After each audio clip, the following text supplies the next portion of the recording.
Berhubung di sini ada Mas MK, aku mau membahas suatu isu yang lagi hangat di dunia entertain ya. Ini belakangan ini banyak kasus prostitusi artis yang kembali marak ya Mas MK. Nah, menurut Mas MK sendiri ini, apa sih alasan mereka para artis masuk ke dalam prostitusi ini? Faktor-faktornya banyak ya, tapi pasti tidak jauh dari lingkaran gaya hidup, lingkungan, ekonomi. Gitu. Tapi ini kan ini ketiganya kan saling terkait. Gitu. Jadi dari beberapa kasus selebritas yang tertangkap melakukan praktek double job atau seringkali disebut sebagai prostitusi online, sejauh ini rata-rata kan strata kelasnya itu kebanyakan menengah ke bawah. Itu bisa dilihat dari beberapa tarif yang beredar gitu ya, yang beredar di pasaran gitu. Nah, kalau melihat dari dua faktor ini, dari strata kelas menengahnya, dari tarif yang beredar di pasaran, ya tadi kelihatan misalnya yang terakhir ini misalnya CA gitu, kalau kita ngomong angka 30 juta gitu, itu kan kalau dari sisi strata kan kelas menengah ya gitu. Kalau terus itu yang pertama, yang kedua kalau kita lihat dari profil CA misalnya lumayan terkenal dari kalangan kelas menengah, walaupun mungkin ya apa namanya bukan kok public figure yang mungkin semua orang kenal gitu loh, karena di ranah prostitusi selebritas itu kan memang mengenal tiga kelas selayaknya prostitusi biasa gitu. Ada kelas atas, ada kelas menengah, ada kelas bawah gitu. Tapi di level menengah sendiri kan itu juga kebagi beberapa gitu. Kelas standar ya kita menyebutnya VIP 1, VIP 2, VIP 3 aja lah biar aman. Jadi VIP 3 misalnya di kelas menengah itu ya bisa jadi di tarif yang berlaku misalnya bisa berangkat dari 15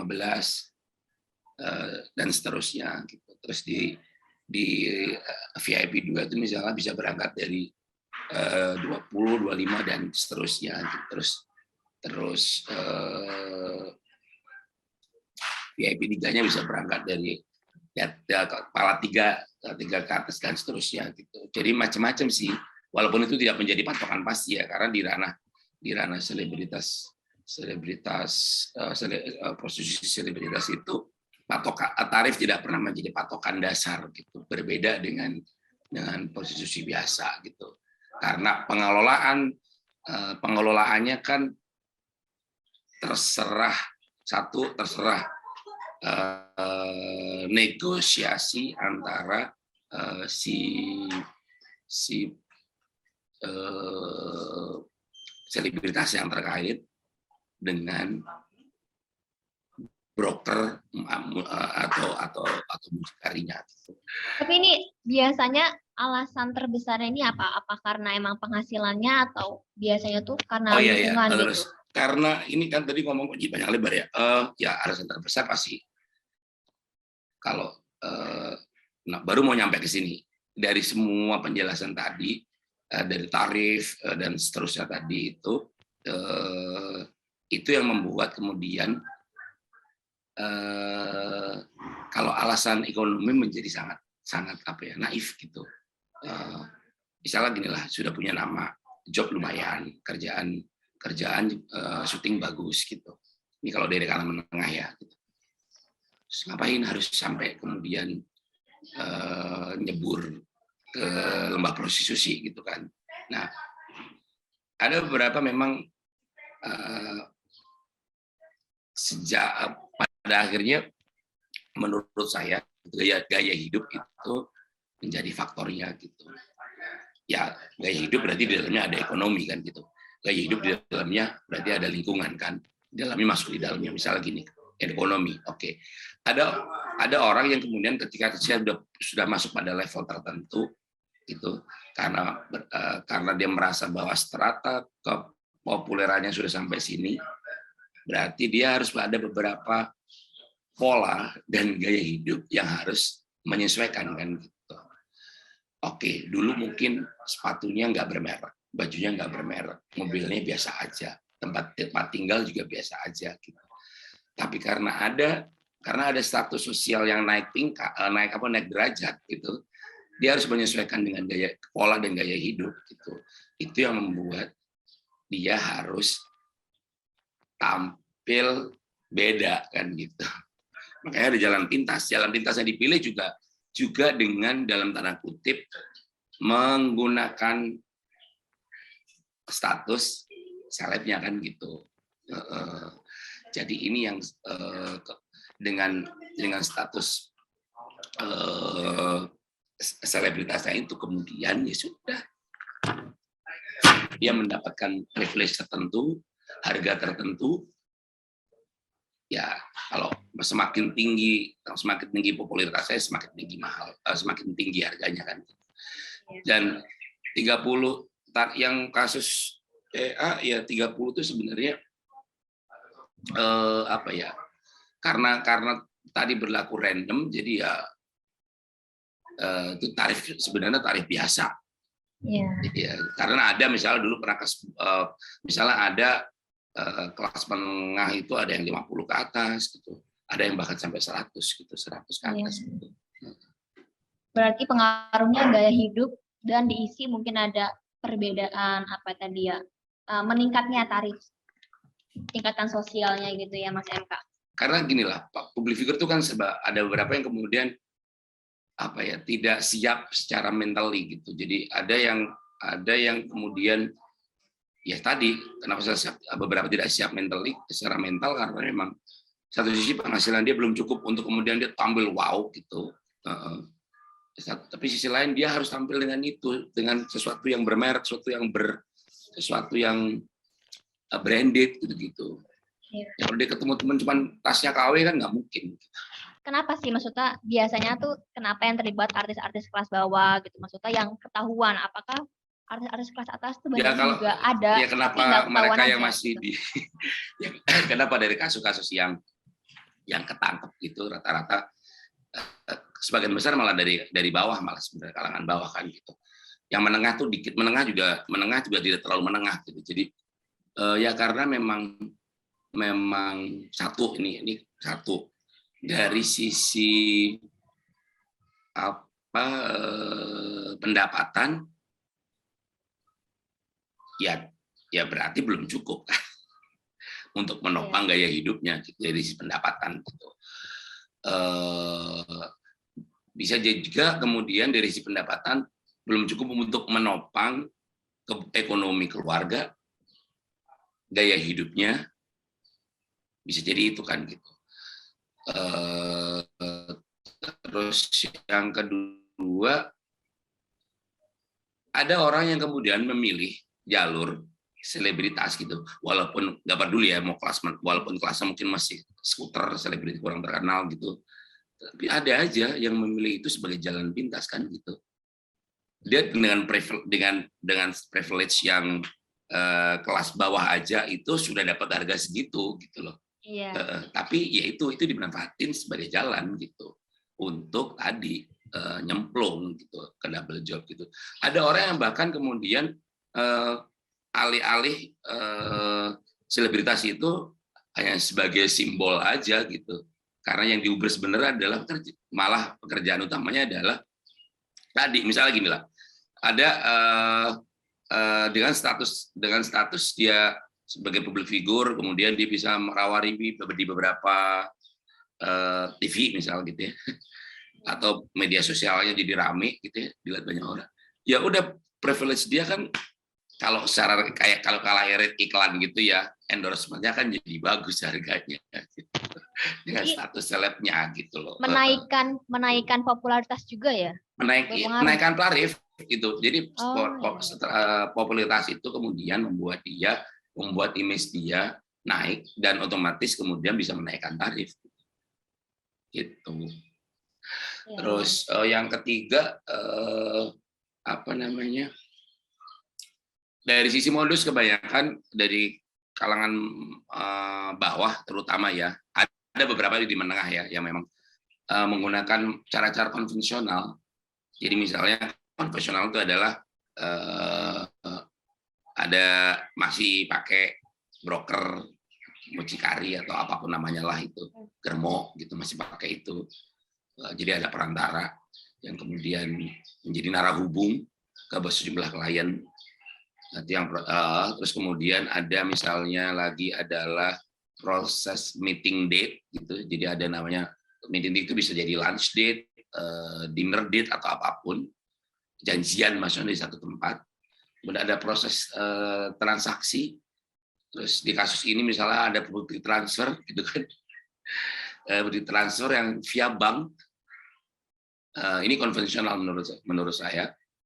Dan itu ciri-ciri biasanya kalau di kelas bawah dan menengah beberapa ya, tidak semua kelas bawah, ada beberapa di kelas bawah menengah juga ada yang begitu. Kemudian menentukan titik temu di mana hotel, apartemen atau apa gitu. Jadi kasus kemarin misalnya kasus CA misalnya hotel, jadi ini klien sudah selesai pembayaran atau mungkin udah ketemu makan siang, udah selesai pembayaran transaksi sudah selesai, kemudian ketemu di hotel untuk eksekusi misalnya gitu kan. Nah ini cara-cara yang konvensional kalau menurut saya gitu, karena ya cara-cara ini yang biasa ditempuh oleh mereka yang nyebur di apa ya, yang secara kategori kelas ya tadi di kelas bawah dan beberapa di menengah ya. Menengah juga ada yang masih konvensional gitu. Nah, ya gitu deh kira-kira. Karena gini, karena beda sekali dengan misalnya modus yang terjadi di beberapa menengah, di kelas atas sudah pasti beda modusnya gitu. Dari kasus prostitusi ini kan biasanya yang ketahuan hanya yang mengeluarkan jasa ya, menawarkan jasa ya. Maksudnya dari yang memakainya ini kenapa maksudnya nggak ketahuan nih kenapa gitu kan. Dan dari mucikarinya juga maksudnya kenapa ya nggak ketahuan gitu. Selama ini kan proses prostitusi yang ketahuan hanya si artisnya aja gitu. Ya itu dia, makanya gini, ini juga yang sering saya omongin gitu. Dari berbagai kasus yang sama, ini kan sebenarnya kasus yang berulang kan gitu. Kasus yang berulang dan berulang gitu. Dari beberapa kasus sebelumnya gitu. 5 tahun yang lalu bahkan 10 tahun yang lalu bahkan gitu. Beda ini aja, beda penyebutan aja. Intinya ada transaksi yang sifatnya online lah pokoknya gitu. Ya ada pemberitaan sepihak yang menurut saya nggak fair sih gitu. Jadi kenapa kemudian si pelanggan ini, si pembooking ini selalu tidak pernah muncul ke permukaan gitu. Terus kenapa hanya kemudian ya satu sisi mungkin ini resiko ya buat si public figure ya gitu. Ya begitu terlibat di bisnis haram ini ya pasti karena dia terkenal jadi pasti dia yang disorot kan gitu. Ya, tapi jadi lagi-lagi tadi jadi kayak ada pemberitaan yang ada apa namanya? Ada pemberitaan yang berat sebelah gitu. Kenapa misalnya nama pelanggan tidak pernah terungkap sejauh ini gitu. Iya. Pernah terungkap inisial doang waktu itu. Yang ini bahkan kita nggak tahu siapa yang membooking pelanggannya gitu. Dan ujung-ujungnya gitu, kasus yang berulang itu ujung-ujungnya selalu muncikari yang jadi tersangka dan ditahan kan gitu. Satu sisi memang ada beberapa pasal yang menurut saya undang-undang gitu, karena kita masih pakai KUHP lama ya. 296 sama 506 itu nanti boleh dicek kalau saya salah. Ada celah yang kosong gitu dari undang-undang yang kemudian membuat pelanggan ini tidak bisa dijerat dengan pasal apapun. Sebenarnya gitu ada juga kekosongan pasal atau undang-undang, ya undang-undang aja lah biar enak. Karena di sana kan KUHP kan ada pasal-pasal kan. Nah, sebenarnya pasal-pasal itu menurut saya kalau sekarang dipakai gitu di beberapa kasus yang terjadi yang berulang ini, ya nggak kena gitu. Jadi ada kekosongan gitu pasalnya, atau bahkan memang undang-undangnya tadi tidak secara tegas merinci apa sih, mesti gimana sih posisi itu diapain sih gitu. Tidak gitu.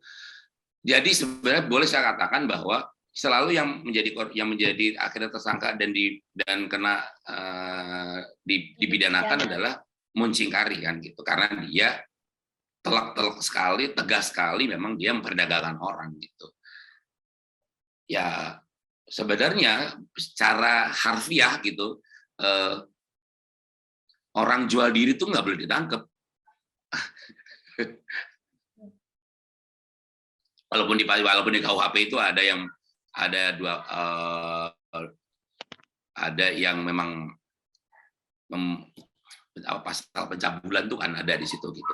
Tapi itu juga tidak secara tegas mengatur gitu. Jadi ya itu yang kemudian membuat repot. Jadi lebih singkatnya sih, ada celah yang kosong dari undang-undang gitu yang membuat kenapa kemudian para pelanggan itu lolos begitu saja. Terus kenapa kemudian juga akhirnya